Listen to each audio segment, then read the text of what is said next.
अस्सलाम वालेकुम, मैं इमदाद सुमरो। झील वाले डॉक्टर याद है ना, झील वाले जिन्होंने झील पे खड़े होकर वीडियो बयान जारी किया था कि जी पाकिस्तान में इमरान खान आ गए हैं, अब मैं पाकिस्तान जा रहा हूँ। उसके बाद ना वो झील नज़र आई ना झील वाले डॉक्टर। लेकिन मुझे आज वो झील वाले डॉक्टर याद आ गए हैं कि वज़ीर आज़म इमरान खान साहब ने एक छोटी सी झील पर खड़े होकर एक बयान जारी किया है, रावी रिवर प्रोजेक्ट वाला बयान। आज इमरान खान साहब लाहौर में थे, दौड़े दौड़े आए हैं। लाहौर हाई कोर्ट ने जैसे ही प्रोजेक्ट बंद किया, कहा कि माहौलियात के मुताबिक नहीं है, गैर कानूनी है और मनसूबाबंदी के बगैर हो रहा है, लिहाजा ये बंद कर दें, सारा कुछ वाइंड अप करें। तो उसके बाद इमरान खान साहब दौड़े दौड़े पहुँचे लाहौर और यहाँ पर आए, उन्होंने मीटिंगें की हैं, ख़ुद गए हैं किनारे पे जाके पैगाम दिया है अदालत को कि जी हम तो बना के रहेंगे भाई, हम बनाएंगे। हाँ, ज़रा सॉफ्ट स्टाइल में भी प्रोग्राम उन्होंने पैगाम दिया है अदालत को। सॉफ्ट स्टाइल ये था, नरम ये था कि जी हो सकता है कि हम आपको ब्रीफ नहीं कर पाए हों, अदालत को सही तरीके से प्रेजेंट कर अपना प्रोजेक्ट अदालत के सामने ना रख पाए हों, तो हो सकता है हमारी गलती है, लिहाजा अब हम सुप्रीम कोर्ट में जाएंगे और सुप्रीम कोर्ट से जाकर कहेंगे कि माय लॉर्ड ये हमारा प्रोजेक्ट है और ये हमें बनने दें, क्योंकि इससे अरबों डॉलर की सरमायाकारी आ रही है और 1.5 अरब डॉलर आ चुके हुए हैं और इतना जाने क्या क्या होगा। सुहाने ख्वाब बहुत बड़े बड़े, वही सुहाने ख्वाब जो झील वाले डॉक्टर ने देखे थे और फिर वो डॉक्टर साहब हो गए गायब। अब ये रावी रिवर प्रोजेक्ट जो है, इसके ऊपर इमरान खान साहब का इंटरेस्ट आज आपका वहाँ जाकर झील उनका आपको वहाँ जाकर खड़े होकर वीडियो बनवाने से अपना अंदाज़ा होगा कि इमरान खान साहब का इंटरेस्ट कितना है इस प्रोजेक्ट में। इमरान खान साहब बतौर प्राइम मिनिस्टर वो किसी सड़क का इफ्तिताह करते हैं, वज़ीर आज़म हाउस के अंदर बैठ के करते हैं। पंजाब के किसी मंसूबे का इफ्तिताह करते हैं, वज़ीर आज़म हाउस या बहुत बड़ा तीर मार लेते हैं तो गवर्नर हाउस या वज़ीर आला हाउस पहुँचते हैं लाहौर। मौके पे नहीं जाते, किसी दोस्त की फौतगी पर नहीं जाते, ताज़ियत करने नहीं जाते। यहाँ पर रावी रिवर प्रोजेक्ट की ताज़ियत करने वो खुद पहुँचे थे। इमरान खान साहब का इंटरेस्ट इतना क्यों है? फ़ौरन पहुँचे, 2-3 दिन भी नहीं हुए। वज़ीर आज़म के लिए किसी उनका क्योंकि पूरा 2-2, 3-3, 4-4 महीने का शेड्यूल होता है, इसलिए इमरान खान साहब का यहाँ आना चंद दिन के बाद फैसले के ये फ़ौरन शुमार होगा। ये होता है ना कि आपने बहुत देर की मेहरबान आते आते वो नहीं है। इन्वेस्टर्स इमरान खान साहब को ये नहीं कह सकते कि बहुत देर की मेहरबान आते आते, मेहरबान पहुँचे हैं फ़ौरन, सारे काम काज छोड़ के मेहरबान ने पहुँचे हैं, मेहरबान ने आके यहाँ से पैगाम जारी किया है। ये वही इमरान खान साहब हैं। आपको याद होगा कि जब कोयटा में वो सान्या हुआ था, वहाँ पर वो जो कानकुन थे हज़ारा जिनको शहीद कर दिया गया था, जो मैयतें रख के बैठे हुए थे कि जी वज़ीर आज़म आएंगे, हमें यकीन दहानी करवाएंगे कि कातिल गिरफ़्तार होंगे और हमारी बात सुनेंगे, हमारा दुख सुनेंगे, तो उसके बाद हम तदफीन कर लेंगे। तो आपको याद होगा वज़ीर आज़म इमरान खान साहब ने क्या कहा था। वज़ीर आज़म साहब ने कहा था कि जी मैं इस तरह ब्लैकमेल नहीं होता, आप लाश रख के बैठ जाएं और फिर कोई मैं जाऊंगा और वहाँ पे और फिर इसी तरह हर कोई वज़ीर आज़म को ब्लैकमेल करता फिरेगा। फिर वज़ीर आज़म इमरान खान साहब उनके पास नहीं गए थे, फिर वो भी तदफीनें हो गई थी, सारा कुछ हो गया था। उसके कुछ दिनों के बाद प्राइम मिनिस्टर साहब वहाँ गए थे और उनको वहाँ यूनिवर्सिटी में बुलवाया था और वहाँ उनसे बातचीत की थी और उनकी बात सुनी थी। ये हुआ था वज़ीर आज़म इमरान खान साहब ने किया था। तो यहाँ पर इमरान खान साहब क्यों पहुँचे? दूसरा नुक्ता जो है मेरा, ये सवाल है बहुत ज़्यादा जो हर बंदा पूछ रहा है कि यार ये इमरान खान साहब का सारा फोकस कंस्ट्रक्शन इंडस्ट्री और ख़ास तौर पर रियल एस्टेट उस पर क्यों है? इमरान खान साहब मुल्क के वज़ीर आज़म हैं या मलिक रियाज़ मुल्क के वज़ीर आज़म हैं? लोग सवाल पूछते हैं कि यार ये क्या है। इमरान खान साहब मतलब हर उनके पूरे के पूरे रास्ते जो हैं वो चलें, चाहे जहाँ से भी जाकर उनका इख्तिताम होता है रियल एस्टेट के ऊपर, हाउसिंग स्कीम्स के ऊपर। ये कहानी क्या है? हर बंदा ये सवाल पूछता है। इमरान खान साहब ने, आपको याद होगा कि कई बार वज़ीर आला सिंध को दरख्वास्त की है। ये इमरान खान साहब का लबो लहजा नहीं है दरख्वास्त करने का। सिंध की हुकूमत चोर है, हम उनको NFC से पैसे नहीं देंगे क्योंकि वो खा बैठ कर लेंगे, दुबई में प्रॉपर्टीज़ बना लेते हैं, हम इनको कोरोना के फंड्स का हिस्सा नहीं देंगे। ये इमरान खान साहब की और उनके मिनिस्टर्स की प्रेस कॉन्फ्रेंसेस और बातें हैं ना कि हम मुराद अली शाह को या सिंध हुकूमत को पैसा बराह रास्त उनके हाथ में नहीं देंगे क्योंकि ये दुबई में पैसे बना लेते हैं। लेकिन उसी मुराद अली शाह साहब को इमरान खान साहब ने कहा कि जी मैं मुराद अली शाह साहब को दरख्वास्त करता हूँ कि वो जो जज़ायर थे बंडल और भंडारा आइलैंड, उनके ऊपर वो जो उन्होंने फ़ैसला किया था कि हमने यहाँ पर किसी किस्म की कंस्ट्रक्शन नहीं करनी और वफाक के हवाले नहीं करने, उस पर वो नज़र षानी करें क्योंकि उस पर भी बिलियन ऑफ डॉलर्स, खरबों डॉलर की इन्वेस्टमेंट आनी थी। कौन है वो लोग जो जिनका वहाँ पर इंटरेस्ट है? बेसिक सवाल ये है। इमरान खान साहब ने कहा था कि जी अब हम अपने जो वहाँ पर सिंध के मंसूबे होंगे, वहाँ पर उन्होंने पहले गवर्नर के ज़रिए कमेटियाँ बनाई थी, फिर वहाँ पर कुछ 3-3, 4-4 किस्म की कमेटियाँ, फिर अरबाब गुलाम रहीम को भी कि जी आपके ज़रिए हम वहाँ पर सिंध में फेडरल जो मंसूबे हैं वो चलवाएंगे, सिंध हुकूमत को डायरेक्ट इन्वॉल्व नहीं करेंगे।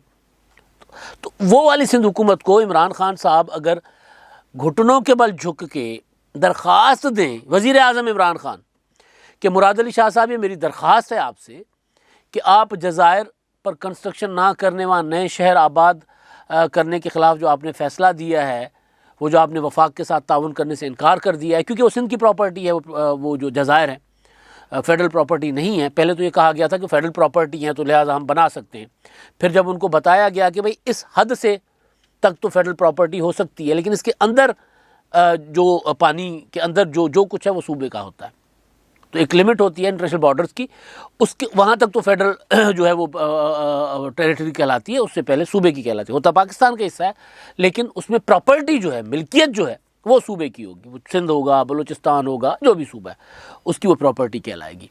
तो ज़ाहिर इमरान खान साहब ने पहले तो ये कहा था कि जी हम बना रहे हैं, वफाक के हैं। जब उनको सारा कानून चानून दिखाया गया कि जी नहीं ये सूबे के, फिर उन्होंने कहा सूबे ने एनओसी दिया। जब सूबे ने दिखाया कि वो एनओसी जो है वो हमने मशरूत दिया था, आप उस एनओसी से आगे जा रहे हैं, या फिर सिंध गवर्नमेंट पर प्रेशर जिस तरह आए, तो उसके बाद उन्होंने कहा कि जी हम यहाँ नहीं बनाने देंगे, क्योंकि वहाँ पर जज़ायर पर तो सदियों से माहीगीर आबाद हैं, वहाँ पर वो आते जाते वो करते, तो उनका राइट पहले होता है। तो यहाँ पर ज़ाहिर है बाहर से लोग आने थे, उन्होंने आकर इन्वेस्टमेंट करनी थी, नया शहर आबाद होना था, पता नहीं किन्होंने वहाँ पर आकर बसना था, तो वहाँ पर रिजेंटमेंट बहुत ज़्यादा हुई। बिल्कुल इसी तरह जिस तरह रावी पे हो रहा है।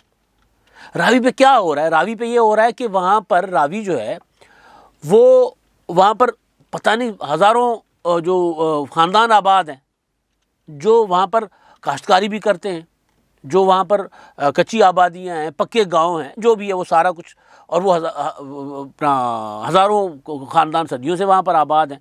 दरिया में आती है तुग़यानी आती है, सैलाब आता है, यानी दरिया जब भरता है तो वो पीछे चले जाते हैं, जब दरिया में पानी नहीं होता तो नीचे आ जाते हैं। कोई गैर आबाद बंजर ज़मीन नहीं पड़ी हुई।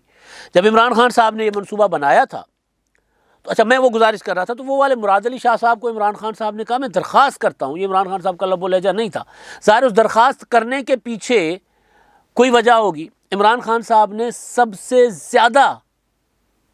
ज़्यादा जो मीटिंगें की हैं, रिकॉर्ड उठा के देख लें, दर्जनों मीटिंगें की हैं वो रावी रिवर प्रोजेक्ट पर की है इमरान खान साहब ने। कराची भी तब तक जाते रहे जब तक उनको उम्मीद आसरा था कि बंडल आइलैंड और वो जो दूसरा दो जज़ायर हैं जहाँ पे वो शहर आबाद करना चाह रहे थे, वो सिंध गवर्नमेंट से बातचीत हो सकती है, चल सकती है। जब चिट्टा इनकार हो गया, जब उन्होंने वहाँ पर कानून साजी कर ली कि यहाँ पे नहीं होगा, वहाँ पे जंगलात ही रहेंगे या जो भी है, तो उसके बाद इमरान खान साहब ने कराची जाना छोड़ दिया कम अज़ कम। फिर गए थे एक बार वो जाकर वो ग्रीन लाइन वगैरह का करके आए थे। तो वो यहाँ पर लाहौर इमरान खान साहब जो हैं वो ज़्यादा इनके विज़िट जो होते हैं लाहौर के, कोई भी विज़िट ऐसा नहीं है इमरान खान साहब का, महीने में एक विज़िट तो होता ही है, लेकिन कोई ऐसा विज़िट नहीं है जिसमें इमरान खान साहब ने रावी रिवर प्रोजेक्ट के ऊपर कोई चीज़ ना की हो। या सेंट्रल डिस्ट्रिक्ट, वो जो वाल्टन एयरपोर्ट वाला जो पुरानी ज़मीन है, तो वो वहाँ पर अब वो हाई राइज़ एक सेंट्रल डिस्ट्रिक्ट आबाद करना चाह रहे हैं इमरान खान साहब। तो ये इंटरेस्ट क्यों है? बेसिक ठीक है, डेवलपमेंट्स होती हैं, नए शहर आबाद होने चाहिए, लेकिन इनके पीछे असल चीज़ जो है, असल सवाल जो लोग उठाते हैं वो ये है कि जी इमरान खान साहब का इतना इंटरेस्ट इसमें क्यों है। अब रावी है भाई, रावी पर इमरान खान साहब जो बात बताते हैं, पता नहीं, हो सकता है साइंस बहुत तरक्की कर गई है। आज उन्होंने जो वीडियो बयान में बातें की हैं, उन्होंने कहा कि यहाँ पर हम शहर बसाएंगे, 2 करोड़ दरख्त उगाएंगे। अब शहर भी बसेगा, 2 करोड़ दरख्त भी उगेंगे, हो सकता है उग जाए, और उसके बाद फिर रावी के ऊपर बैरेजेस भी बनाएंगे, और बैरेजेस बनाकर फिर वो पानी होगा, फिर वो पानी लाहौर का जो वाटर टेबल है वो भी ऊपर होगा। और मैं सोच रहा था कि बैरेज में पानी कहाँ से आएगा, मुझे नहीं पता है पानी इमरान खान साहब कहीं से कोई मंसूबा होगा उनका, कोई ले आएंगे शायद, कहीं कोई नया दरिया बनाएंगे। लेकिन रावी तो गंदा नाला बन चुका हुआ है, रावी में तो गंदा पानी जाता है, वो गंदा पानी ज़्यादा से ज़्यादा फ़िल्टर करके वो जितने उसका है वो मिकदार में वो चला जाएगा बैरेज में। तो बैरेज में बाकी पानी कहाँ से आएगा? हो सकता है कोई मंसूबा इनके पास हो। 2 करोड़ दरख्त भी होंगे, फिर वहाँ पर शहर भी आबाद होगा, पता नहीं। असल चीज़ जो है वो जो इमरान खान साहब बता रहे थे कि जी 20 अरब डॉलर की सरमायाकारी होगी इस पर। अब ये असल नुक्ता ये है कि सरमायाकार कौन है। इमरान खान साहब के उस्मान बुज़दार हुकूमत ने इसको सीड मनी जिसको कहते हैं उसमें भी अरबों रुपए इन्वेस्टमेंट कर दिए हुए इस पर। और यहाँ पर जो बसने वाले लोग हैं, जब उन्होंने वो चीखना शुरू हुए, बाहर जब आप दूर से देखते हैं ना तो बहुत कुछ दूर के ढोल सुहाने वाली जो मिसाल है, दूर से जब आप देखें तो आपको बहुत कुछ अच्छा लग रहा होता है कि यार बहुत अच्छा मंसूबा है, बहुत बेहतर जा रहा है। लेकिन जब आप उसके अंदर घुसते हैं तो फिर आपको पता चलता है कि यार कितने घर आबाद करने हैं, कितने घर उजाड़ने हैं। ये होता है ना कि आप एक शहर आबाद कर रहे हैं गाँव बर्बाद करके। बहरिया टाउन कराची जो है उसका सबसे बड़ा तनाज़ा क्या था? उसका सबसे बड़ा तनाज़ा बहरिया टाउन की ज़्यादातर तो ज़मीन खाली वीरान पड़ी हुई थी, लेकिन थी सरकार की। चले सरकार की जो ज़मीन उन्होंने ली उस पर पैसे सुप्रीम कोर्ट ने उनको जुर्माना कर दिया। वो भी जुगाड़ लगा के शहजाद अकबर साहब ने उसमें से भी बड़ा मलिक रियाज साहब को अरबों रुपए का फ़ायदा दे दिया। बरतानिया में मलिक रियाज के जो पैसे पड़े हुए थे पाकिस्तान के, साबित हुए कि पाकिस्तान के पैसे हैं। उन्होंने कहा ये वापस करो, वापस ले जाओ पाकिस्तान। तो मलिक रियाज साहब ने वो वाले पैसे एडजस्ट करवा लिए जो सुप्रीम कोर्ट ने बहरिया टाउन की ज़मीन की मद में इमरान खान साहब को मेरा ख्याल है 400-450 अरब का जुर्माना डाला था कि जी आपने अदा करने ज़मीन की ये पैसे हैं। और वो अलग बात है कि वो चीफ जस्टिस साहब कह रहे हैं कि जी ये पैसे जो है ये हमने खुद अपनी मर्ज़ी से खर्च करने से हुकूमत को वो भी नहीं देने। तो असल चीज़ जो है कि वहाँ पर गांव जो थे, जब मलिक रियाज साहब गांव रोंदना शुरू हुए तो फिर बड़ा मसला पैदा हुआ। वहाँ पर प्रोटेस्ट हुआ, हुकूमत सिंध को भी कुछ मुदाखलत करनी पड़ी, ना चाहते हुए करनी पड़ी है। तो बिल्कुल इसी तरह यहाँ पर भी ये हो रहा है कि मैं देख रहा था हामिद मीर साहब का पुराना एक उन्होंने प्रोग्राम किया था, उन्होंने फिर वो रिपीट अपना ट्वीट भी किया हुआ है कि वहाँ पे लोग जो साल से, कई सालों से, कई 100 सालों से भी होंगे वहाँ पे गाँव, वो जो वहाँ पे आबाद हैं वो लोगों को बेघर करके सरकार ज़मीन जो है वो बिल्डर्स को देगी। ये इमरान खान साहब कह रहे हैं हाउसिंग सोसाइटीज़ नहीं बनेगी, नया शहर बनेगा। भाई शहर कहें, हाउसिंग सोसाइटी कहें, आपने वहाँ जो मकामी लोग हैं उनका बंदोबस्त क्या है? वो कहाँ जाएंगे? सरकारी ज़मीन, सारा का सारा ज़मीन जो होती है ना वो फिर सरकार ही अलाट करती है लोगों को। लेकिन सरकारी ज़मीन आप जो आबाद लोग हैं उनको निकाल के उनकी जगह पर आपने शहर बसाना है। दे तो आप किसी को रहे ना। फिर भी खान साहब वो आजकल जो सेहत कार्ड का बहुत बड़ा उन्होंने डंडोरा पीटा हुआ है। सेहत कार्ड का बुनियादी फ़लसफ़ा क्या है इमरान खान साहब का? सेहत कार्ड से सरकार का पैसा प्राइवेट लोगों को दो और वो उस पैसे से फिर वो बनाएंगे अस्पताल, और वो अस्पताल कहाँ बनाएंगे? सरकार की ज़मीन पे। वो फिर भी ज़मीन भी सस्ती देनी है इमरान खान साहब ने। तो ये इमरान खान साहब का बेसिक मनसूबा है।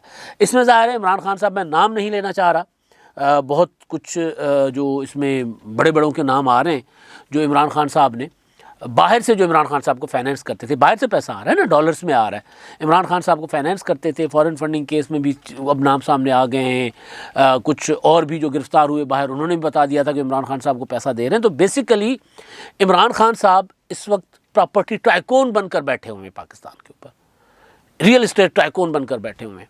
मैंने 1-2 बार पहले भी कोट किया, आज फिर कोट करता हूँ। हमारे एक दोस्त हैं, बिजनेसमैन हैं, उनका बड़ा एक दिन उन्होंने सवाल उठाया था कि जो हमारी इन्वेस्टमेंट ज़्यादातर क्यों होती है प्रॉपर्टी में, ये हाउसिंग सोसाइटीज़ क्यों बनती हैं, ये जो इतना पैसा है लोग ये इंडस्ट्री में, फैक्ट्रियों में क्यों नहीं इन्वेस्ट करते? क्योंकि वहाँ झंझट ज़्यादा होते हैं, क्योंकि वहाँ पे वो पैसा सारा का सारा आपके पास नहीं आता। 1 लाख रुपए का प्लॉट आपने ख़रीदा है, वो आपने डेवलप करके 1 करोड़ रुपए का बेचना है, वो सारा का सारा पैसा आपके पास आता है थोड़ा बहुत निकाल के, और उसमें कोई पता ही नहीं होता सरकार को टैक्स किस तरह देना है, क्या करना है। वो हर इमरान खान साहब ने तो पता नहीं कितनी वो एमनेस्टीज़ दे दी हुई हैं इस तरह के बिज़नेस को, पता नहीं कितनी दे दी हुई है। तो वो एमनेस्टीज़ भी आ जाती हैं। तो अंधा पैसा है, वो अंधा पैसा इन्वेस्ट करो और निकालो और जाओ। जो फैक्ट्रीज़ होती हैं, इंडस्ट्रीज़ होती हैं, उसमें होता है कोई पैसा ज़्यादा हाथों में जाता है और फिर उससे मुल्क की मईशत ठीक होती है, उससे गुर्बत कम होती है, इससे गुर्बत बढ़ती है। ये प्रॉपर्टी का बिजनेस, और सारे ताकतवर लोग, चाहे वो सियासतदान हो, चाहे वो रियासती इदारे हो, सारे के सारे इसी में इन्वेस्टमेंट कर रहे हैं, प्रॉपर्टी में। तो अब इमरान खान साहब उन सब के किंग बनने की कोशिश कर रहे हैं कि जी मैं बम्बई का किंग कौन, बीकू मात्रे है। तो इमरान खान साहब प्रॉपर्टी के किंग बनना चाह रहे हैं पाकिस्तान में। वो ये सारा, उनके जितने भी लोग इन्वेस्टर हैं वो सारे के सारे उन्होंने इमरान खान साहब को इसी काम पे लगाया हुआ है कि जी आप कर सकते हैं इमरान खान साहब, ये आपका विजन है, आप इस पर जो है वो ये काम कर सकते हैं। फिर इमरान खान साहब सारा उसी के ऊपर चल रहे हैं। मैंने कल किसी दोस्त को कह रहा था कि जो बैंक फाइनेंसिंग वाला है बहुत कम मार्जिन पे कर्ज़े वाला मामला, वो इमरान खान साहब ने बहुत अच्छा किया है कि लोगों को बहुत कम इंटरेस्ट पे लोगों को किराए के पैसों जितने में लोग अपने 2-3 मरले के मकान के मालिक बन जाते हैं। गरीबी अच्छी चीज़ है, जो चीज़ अच्छी है उसको सराहना चाहिए। लेकिन ये वाला मंसूबा जो है, चाहे रावी हो चाहे दूसरे आइलैंड वाले प्रोजेक्ट्स हो, यहाँ पर ये भी तो देखना होगा ना कि हमारे माहौलियात को, हमारी ज़राअत को कितना नुकसान होगा। अब देखें अन्नेवा कोई पाकिस्तान में कोई पॉलिसी है ही नहीं हाउसिंग सोसाइटीज़ के मुतालिक कि ज़रई ज़मीन पर आपने हाउसिंग सोसाइटीज़ की मंजूरी आप कैसे दे सकते हैं? दे रहे हैं। अब जिस तरफ निकले उस तरफ ज़रई ज़मीनें जो हैं वो निकल रही हैं हाउसिंग सोसाइटीज़, चाहे वो आमों के बागात हों, चाहे वो चावलों की एरिया हो, कोई भी एरिया हो। अब गुजरांवाला चले जाएँ, बावलपुर चले जाएँ, अब मुल्तान चले जाएँ, अब लाहौर शहर से बाहर निकल रहे हैं, पर खाएंगे कहाँ से? असल चीज़ है। तो इमरान खान साहब भाषण तो बड़े दे रहे हैं कि जी ये पाकिस्तान की तरक्की के लिए का ये मनसूबा नहीं है। ये मनसूबा प्रॉपर्टी टाइकून्स का या वो फाइनेंसर जो इमरान खान साहब को सारी ज़िंदगी सपोर्ट करते रहे, अब उनके ख्वाब हैं इनमें, उनके ख्वाबों पर इमरान खान साहब जो हैं वो चाह रहे हैं कि वो जो अदालत ने ठप्पा लगाया है ना, वो ठप्पा मिटवा दें। अब देखें सुप्रीम कोर्ट में जाएंगे, सुप्रीम कोर्ट से क्या होता है। लेकिन रावी रिवर प्रोजेक्ट जिस तरह पेश किया जा रहा है उस तरह नहीं है। अब तक के लिए इतना ही। अल्लाह हाफ़िज़।